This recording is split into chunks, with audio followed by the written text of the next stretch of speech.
नमस्कार बच्चों, स्वागत है आप सभी का आज के इस सेशन के अंदर। फिर से एक बहुत खास सेशन मैं लेकर आया हूं आपके सामने रेलवे वाले बच्चों के लिए और उन बच्चों के लिए जो आने वाले एग्जाम्स की तैयारी कर रहे हैं, चाहे वो सीजीएल हो, सीएचएसएल हो, सीपीओ हो या कोई पुलिस का एग्जाम हो। क्योंकि आज की जो क्लास है ना, सवाल उसमें रेलवे के हैं, पर सारे के सारे सवाल बेसिक कैलकुलेशन पर है। आज आपको पता लग जाएगा आपकी बेसिक कैलकुलेशन कितनी मजबूत है। ठीक है, ये वो असलियत है जो आपको कोई नहीं दिखाएगा, क्योंकि ये वो क्वेश्चन है जो कैलकुलेटिव हैं, जिनमें डाटा बहुत उल्टा सीधा है। आइए मैं पहले आपको बेसिक कैलकुलेशन के क्वेश्चन ही दिखा देता हूँ। देखिए, पहला सवाल ये है, दूसरा सवाल ये है, तीसरा सवाल ये, चौथा सवाल, पांचवा सवाल, छठा सवाल, सातवां सवाल, आठवां सवाल। गिनती के 8 सवाल लेकर आया हूं बस। और ये वो सवाल हैं जो एग्जाम में आपको मिलते हैं। इनका किसी टॉपिक से कोई लेना देना नहीं है, बिल्कुल बेसिक पर ये सवाल हैं, पर आपकी कैलकुलेशन स्किल पर डिपेंड करता है कि भैया आप इसे कितनी जल्दी करेंगे।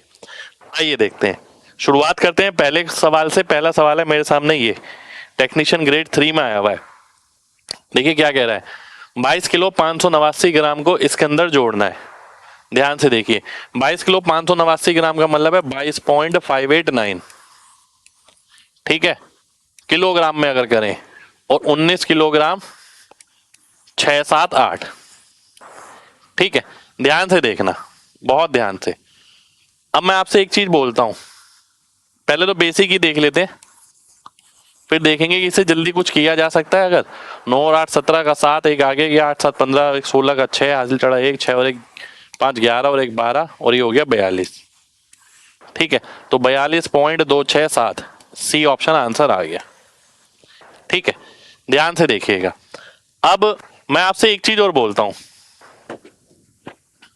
क्या बोलता हूं, अगर हमें इसे जल्दी करना है, ठीक है, जल्दी करना है इसे, तो मैं इसे कैसे करूंगा। ठीक है, ये तो मेरे पास सॉल्यूशन आ ही गया। मैं देखता हूं कि पहले किलोग्राम देखता हूं कितने मिलेंगे। 22 ये हो गए, 19 ये हो गए, 41 है ना, 41 किलोग्राम हो गए। और आपको पता है 1 किलोग्राम तो इसको मिलाकर भी बन जाएगा, यानी किलोग्राम तो आ गए 42। तो 42 वाला ऑप्शन ले लिया मैंने, ये वाले 2 ऑप्शन काट दिए।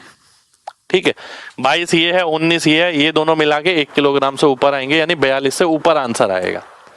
अब इन दोनों में क्या फर्क है भाई, देखो यहां आ रहा है 367, यहां आ रहा है 267। ठीक है, अब मुझे ये देखना है मेरा आंसर 267 आएगा या 367 आएगा। अगर मैं आपसे बोलता हूं 1 किलोग्राम तो मैं हटा चुका हूं, यानी 500 ग्राम, 589 में से 500 हटाया, 678 में से 500 हटाया, ये 178 बचेगा। 178 और 89 मिला के कितना हो जाएगा, 267। तो 267 वाला आंसर हो जाएगा। तो पूरी कैलकुलेशन नहीं करी है मैंने, इसके अंदर पॉइंट भी नहीं लगाया, सीधा देखा है बस। 22 19 41 और एक 42, 2 ऑप्शन। फिर 500 यहां से गया, 500 वहां से गया, क्योंकि एक जुड़ गया। 178 और 89 267 होता है, सी ऑप्शन आंसर हो जाएगा। ठीक है, अगले क्वेश्चन पर आते हैं। अगला क्वेश्चन है ये मेरे सामने, ध्यान से देखिएगा। टोटल वेट जो दे रखा है स्कूल बैग का 35 बच्चों का, वो 449.75 है। ठीक है जी, एवरेज वेट निकालना है, यानी 35 से मुझे भाग कर देना है इसे। ध्यान से देखिए, क्या करना है, 35 से भाग करना है। अगर मैं आपसे बोलूं मुझे ये कैलकुलेट करना है, ध्यान से देखिएगा, बहुत ध्यान से देखिए सभी लोग। ठीक है, अगर मुझे ये कैलकुलेट करना है तो मैं एक चीज देख पा रहा हूं कि भैया ये ऑप्शन है। ठीक है, सारे ऑप्शन बहुत करीब है। मैं क्या करूंगा, इसके अंदर डीएस लगा लूंगा। पर डीएस लगाने से पहले ना मुझे ये बात निश्चित करनी पड़ेगी, ध्यान दीजिएगा, कि कहीं ये आंसर अप्रोक्स में ना हो, जो बहुत सारे बच्चे गलती करते हैं। वो कैसे देखते हैं, देखिए 5 से कट रहा है, बिल्कुल कट रहा है। क्या ये 7 से कटेगा, बिल्कुल कटेगा। भैया 7 से काटने के लिए क्या करते हैं, 3 से 2 वाला घटा देते हैं। 975 में से 44 गया, 931 आ गया मेरा। 931 7 से भाग होता है।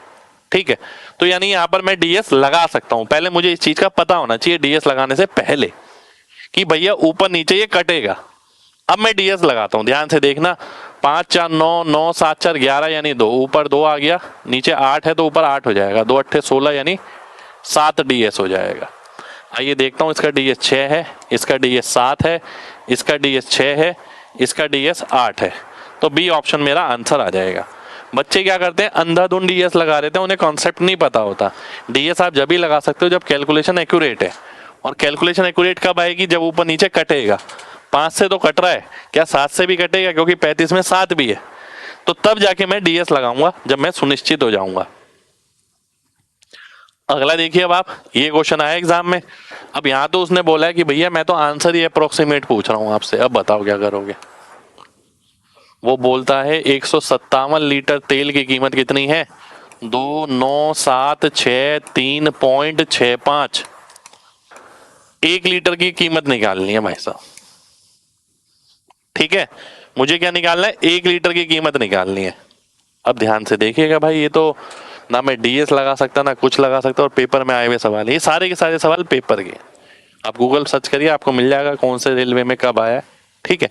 और रेलवे के हैं, सोचिए सीजीएल में भी मिल जाएंगे आपको ऐसे सवाल, क्योंकि सारे आपकी बेसिक कैलकुलेशन चेक कर रहे हैं। आइए देखते हैं, अब ध्यान से देखिएगा मैं यहाँ पर क्या करने वाला हूँ। मैं इसे तो भूल ही जाऊंगा, इसे मैं केवल आगे वाला पार्ट देखूंगा और उसी से मैं आंसर मार्क करने वाला हूं। मैं पूरा कैलकुलेट नहीं करने वाला यहां पर भी। अगर मैं 157 से भाग करता हूं, 157 एकम 157, ठीक है, बचा कितना, 40, 140 यानी 1406, यानी 8 बारी में अगर मैं करता हूं, ठीक है, 1256 हो गया। 1406 में से घटाऊंगा तो बचेगा 150, 150 के आगे 3 यानी 1503। अब 1503 कितनी बारी में जाएगा भैया, 8 बारी में तो यही गया था जब 1406 था। 1503 यानी 9 बारी में जाएगा, तो 189 देखूंगा और आंसर मार्क कर दूंगा। बी ऑप्शन मेरा आंसर आ जाएगा। पूरी कैलकुलेशन नहीं करनी है, फिर भी यहां पर बता रहा हूं, ठीक है, पूरी कैलकुलेशन नहीं करनी है हमें कि आगे दशमलव के आगे भी आप चले जा रहे हैं। अगला देखिए, 24.2 किलोग्राम घी की कीमत कितनी है, 12525.92, और 8.5 किलो की निकालनी है। यानी आपको क्या करना है, 12525.92 गुणा 8.5 बटा 24.2, ठीक है, ये देखना है। ध्यान से देखिए, बहुत ध्यान से देखिए, ये करना है। अब इसे सॉल्व करने के लिए मैं क्या करने वाला हूं, पहले तो मेरी बात समझना। सबसे पहले तो मैं ये देखता हूं कि ये 1/3 से थोड़ा ज्यादा है। 1/3 किया, 8 पॉइंट कुछ आ गया, उससे थोड़ा ज्यादा। अगर मैं 1/3 इसका करता हूं तो कितना आएगा, 4 1, 4 1 से थोड़ा सा ज्यादा, 4 1 से थोड़ा सा ज्यादा मतलब है ये दोनों ऑप्शन तो कट ही गए। वैसे तो मुझे देखते ही नजर आ रहा कि आंसर ये वाला ऑप्शन होना चाहिए, क्योंकि ये 4100 4200 से ज्यादा आएगा, थोड़ा सा ज्यादा, ठीक है। 24 से अगर 8 आता है तो 1/3 होता है, उससे थोड़ा सा ज्यादा है, तो थोड़ा सा ज्यादा का मतलब मुझे डायरेक्ट ही नजर आ रहा है ये ऑप्शन आंसर होना चाहिए मेरे हिसाब से, ठीक है। पर मैं देखता हूं यहां पर, अब मैं देख लेता हूं इन दोनों में से आंसर कौन सा होगा।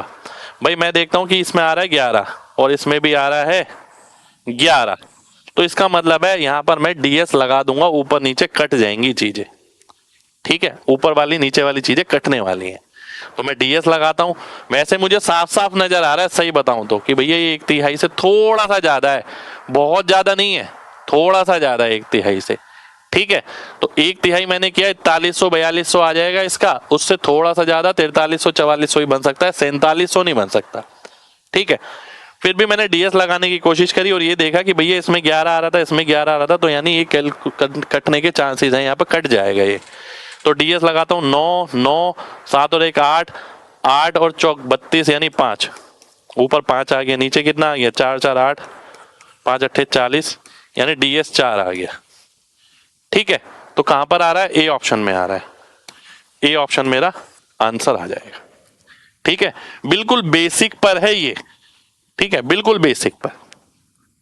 और यही सारी तरकीब हमने अपनी हैक बुक में भी डाली है कि आपको क्वेश्चन की जो कैलकुलेशन है ना, वो कैसे सुपर फास्ट करनी है। और ये तो बिल्कुल ऐसे क्वेश्चन है, एडिशन सब्ट्रैक्शन डिवीजन वाले भाई साहब। आइए अगले सवाल पर आते हैं। 15 छोटी रोड हैं जिनकी लेंथ इतनी है, एक बड़ी रोड बनाई जाती है, यानी 15 रोड बनाई जाती है कितनी, 23/2/7 वाली। टोटल लंबाई बतानी है कितनी होगी।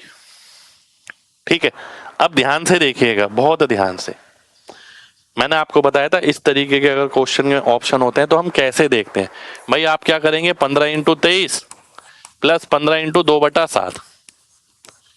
ठीक है, फिर बहुत सारे बच्चे इसे गुणा भी करेंगे, ये 345 हो गया, प्लस 15 दूनी 30/7 हो गया। कई बच्चे इसे गुणा कर देंगे, वो बेवकूफ़ी हो जाएगी।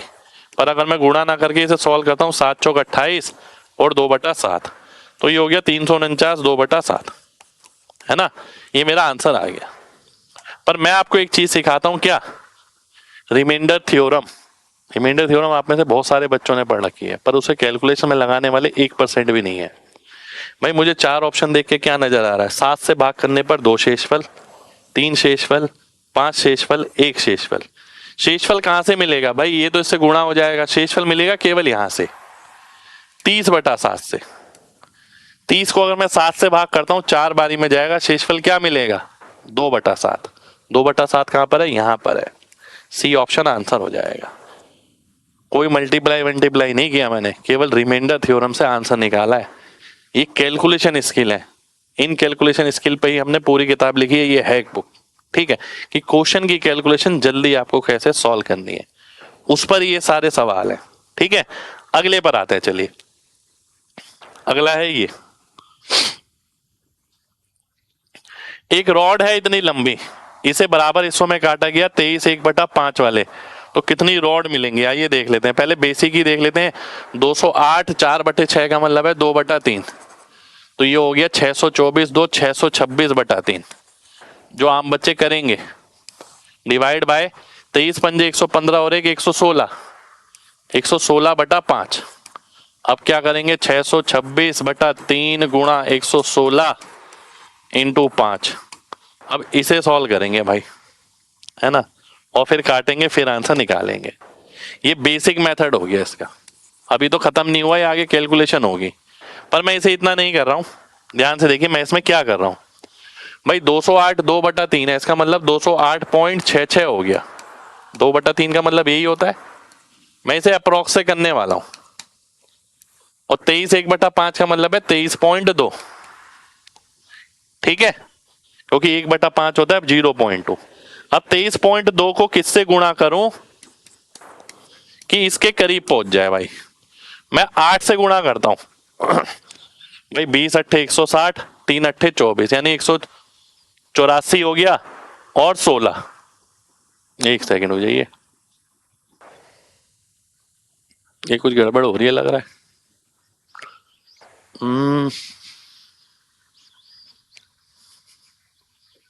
9 आना चाहिए यहाँ तो। एक सेकंड हो गया, क्वेश्चन चेक कर लेता हूं मैं।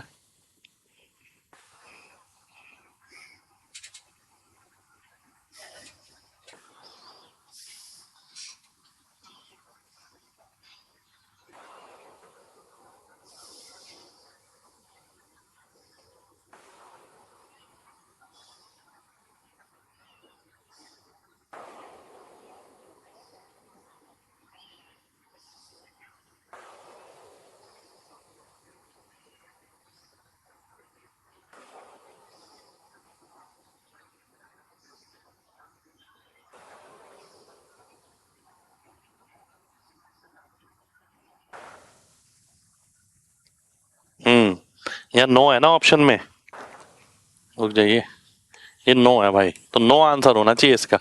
ठीक है, 23 को मैं किससे गुणा करूं कि 208 के करीब पहुंच जाऊं। 23 को मैं 10 से करता हूं तो 230 आता है, और 9 से करता हूं तो 207 आ जाएगा। ठीक है, तो 207 के करीब भी मेरे को नजर आ रहा है, इसलिए डी ऑप्शन मेरा आंसर आ जाएगा।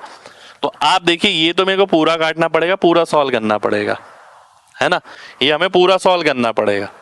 और अगर मैं यहाँ की बात करूं तो यहाँ पर अगर आप देखते हैं तो यहाँ लगभग सही मेरा काम चल गया है। ठीक है, लगभग से। एक सेकेंड, एक सेकेंड और रुकिए जरा।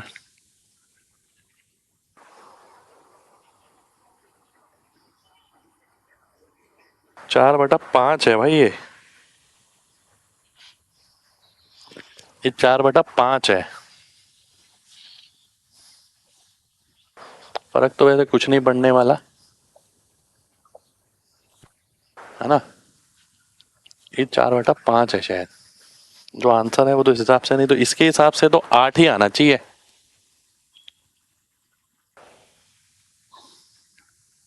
वेट करिए एक सेकेंड। चलिए मैं बता ही देता हूँ, आंसर से हमें इतना मतलब नहीं है, हमें कैलकुलेशन से मतलब है। ध्यान से देखिए, अगर मैं 4/6 ही लेता हूँ यहाँ पर, ठीक है, जो कि 2/3 हो गया, 208.66 आ गया। Total number of equal piece ये वाली, ठीक है, ध्यान से देखिएगा, ये आ गया 23.2। अगर मैं इससे 9 से गुणा करता हूं तो कितना मिल रहा है मेरे को, ध्यान से देखिए, ये मिल गया 23 × 9, ठीक है, कितना हो गया 207 हो गया, और 2 में 18, 207 और 18 यानी कितना हो गया 208.8, ठीक है, 208.8 होता तब 9 पीस मिलते मेरे को, ठीक है, पर उससे थोड़ा छोटा है इसलिए मेरा 8 आंसर आना चाहिए, मेरा 9 आंसर नहीं होना चाहिए मेरे ख्याल से, ठीक है, क्योंकि ये वाले पीस ही तो पूछ रहा है वो कितने होंगे, या तो क्वेश्चन के डाटा में कुछ गड़बड़ हो सकती है, ठीक है। बेसिकली आंसर क्या आएगा 8 पॉइंट कुछ कुछ कुछ कुछ कुछ कुछ ऐसे चलता हुआ जाएगा, तो यानी पूरी रोड तो 8 ही मिली मेरे को। आगे देखिए, अगला सवाल है ये मेरे सामने ये क्वेश्चन आया भाई साहब, बिल्कुल बेसिक पर क्वेश्चन खतरनाक। x की पावर z, x क्या है ये, तो 40 की पावर 0.11 इसकी पावर z बराबर y स्क्वायर 40 की पावर 0.1 इसका स्क्वायर, यानी ये कितना हो गया 0.11 z हो गया, और ये कितना हो गया 0.2 हो गया, तो भैया 20 मान लो। z की वैल्यू कितनी आ गई 20/11। अब 20/11 क्या होता है, एक सही 9/11 और एक अलग आ गया, यानी एक से तो बड़ा ही होगा, और 9/11 लगभग कितना परसेंट होगा 81% होगा, तो 82 नजर आ रहा है, तो बी ऑप्शन आंसर आ गया मेरा, ठीक है। एक और चीज मैं बताऊं आपको, ध्यान से देखना, मैं इतना ना करूं, मान लेते हैं मुझे 20/11 नजर आ रहा है, एक से बड़ा है बिल्कुल है, ये ऑप्शन गए, ये वाला ऑप्शन गया, क्या 2 से बड़ा है, ये वाला ऑप्शन गया, 2 के करीब है, कौन सा आएगा ये 2 के करीब नहीं है, ये 1 के करीब है, ये 1.8 है। आगे देखिए, ये सब बेसिक कैलकुलेशन है भाई साहब, जिनको आपको पूरा सॉल्व नहीं करना और आंसर मार्क करना है। यहां देखिए 2 की पावर 0.83 x की पावर z, यानी 0.83 z हो जाएगा यहाँ पर जो पावर में है, y की पावर 5 यानी इससे ये गुणा हो जाएगा, 9 पंजे 45, तो z की वैल्यू कितनी आ जाएगी। अब ध्यान से देखिए 45 ऊपर है 83 नीचे है, अब आपको क्या लग रहा है कितनी बारी में जाएगा, भाई ध्यान से देखो 8 पंजे 40 होता है, ठीक है, 8 पंजे 40 होता है, तो 5 बारी में ही जा सकता है, तो 3 बारी में तो नहीं जाएगा, 8 बारी में भी नहीं जाएगा, 9 बारी में भी नहीं जाएगा, 5 बारी, ये रही सी ऑप्शन आंसर आ जाएगा। पहली बात तो 1 से छोटा है, ये तो वैसे ही कट गया। अब 83 के आधा है लगभग, तो 0.5 यहां नजर आ रहा है, सी ऑप्शन मेरा आंसर हो जाएगा, ठीक है जी। तो ये थी हमारी आज की क्लास, बेसिक कैलकुलेशन पे जबरदस्त सवाल, प्लस माइनस गुणा भाग, इसके अलावा कुछ नहीं किया मैंने इसके अंदर, पर सबके अंदर जो डाटा था ना बहुत कॉम्प्लिकेटेड था, ठीक है, और ऐसा डाटा रेलवे में ही नहीं हर एग्जाम में आता है, चाहे आप CGL उठा लें, CPO, CHSL, पुलिस का एग्जाम उठा लें, ठीक है, चाहे आप GD उठा लें, सब में आता है डाटा। तो भैया मेन बात है कि आप कितने तैयार हैं ऐसे डाटा के लिए, ठीक है कुछ नहीं, प्लस माइनस, ये क्या करा है उसने, देखिए यहाँ क्या है प्लस किया है, यहाँ क्या है भाग किया है, यहाँ क्या है भाग किया है, यहाँ पर भी क्या है बस भाग किया है, गुणा किया है, यहाँ पर भी क्या है मल्टीप्लाई किया है, यहाँ पर भी क्या है डिवाइड किया है, यहाँ पर देखिए क्या डिवाइड किया है, फाइनली यहाँ पर भी डिवाइड किया है तो वही बेसिक बेसिक सी चीज, पर जो आंसर आ रहे हैं ना वो ऐसे हैं जो कैलकुलेशन अगर मैं ऐसे नहीं देखूंगा तो समय लगेगा, अगर डायरेक्ट नहीं देखूंगा तो पूरा कैलकुलेट करना पड़ेगा, अगर मैं डायरेक्ट नहीं देखूंगा इस तरीके से तो पूरा भाग करना पड़ेगा जो आसान नहीं है। यहाँ पर भी देखिए अगर मैं केवल रिमाइंडर ना देखता तो पूरा गुणा करना पड़ेगा तब आंसर आएगा, जो आम बच्चे करते ही हैं। यहाँ पर देखिए फिर से मैंने क्या करा, लगभग से अंदाजा लगा लिया ये आंसर है, ठीक है। अगर मेरे को ऐसे देखने की आदत नहीं है तो मेरे को पूरा गुणा भाग करना पड़ेगा, जो इतना आसान नहीं है इसमें। फिर यहाँ पर भी देखिए, यहाँ पर केवल इतने से आंसर निकाल लिया मैंने। अगर पूरा करने जाऊंगा आखिर तक मेरी ऑप्शन पे नजर नहीं है तो समझ लो 20 सेकंड और लगा लो। ऐसे यहाँ देखिए केवल भाग किया है मैंने। ऐसे यहाँ पर देखिए केवल ऐड किया है, बिना पेन के किया है, लेकिन ये तो कोई भी कर लेगा। ठीक है, तो क्लास पसंद आई हो तो भाई लाइक का बटन जरूर दबाना सभी लोग, जिससे आगे भी इस तरीके की क्लास आप लोगों के लिए आते रहे। और वो बच्चे कमेंट जरूर करना जिन्होंने कुछ भी इस क्लास से सीखा हो। तो मिलते हैं आपसे अगली क्लास में, जब तक अपना ख्याल रखें। जय हिंद।